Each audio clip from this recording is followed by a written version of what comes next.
No. Yes. About 1950, the leadership discovered or learned that there was an Abdo Salka, who was a highly successful business in Trinidad, was visiting Syria, and his family was Hosn. And it was through Mrs. Sumaya Al-Alfi. John Fay. Mrs. John Fay.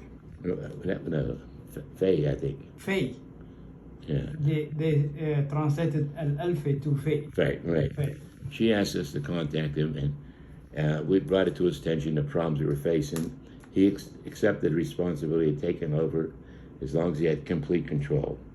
He stayed over a year in Syria, supervising the building and the construction of Hosn Hospital. Mm-hmm. We were fortunate because he was an immigrant from Syria. He knew the rules and regulations and the culture, but he was a highly successful businessman in Trinidad, which was at that time controlled by the English. Mm-hmm. So he had very knowledgeable about business practices, etc. So he stayed there a year, and he made sure the building was built and according to his specification. Mm-hmm. And I don't know, you've seen the building. Oh, definitely. So, the building itself was nice. Oh, very nice. Very Okay. nice. So and that turned out to be very successful. Mm-hmm. When Salim Naimi died, he visited Syria, and they were very upset with the conditions at the hospital.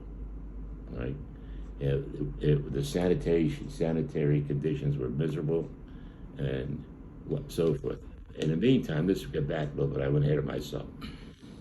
The nuns were given responsibility for running the hospital, and we were very, very satisfied. When I say we, the committee, very, very satisfied with their operation and the cost and everything else involved. They were pushed out by the community because they wanted somebody Orthodox rather than Catholics. The next person we found, at that time there weren't many doctors in Syria. The next person we found was, I'm sorry, I can't remember his name, was an Egyptian doctor. Oh, you're talking about, yeah, Right. I know it, but that's maybe number 5 or number 6 or, yeah. Yeah, but he was, and we were happy with him. Yes. Okay? But he had a problem because they were interfering with his practices. They were going into his home, disrupting his house. So he threw the towel in. Okay, when I say he threw the towel, he left. Yeah.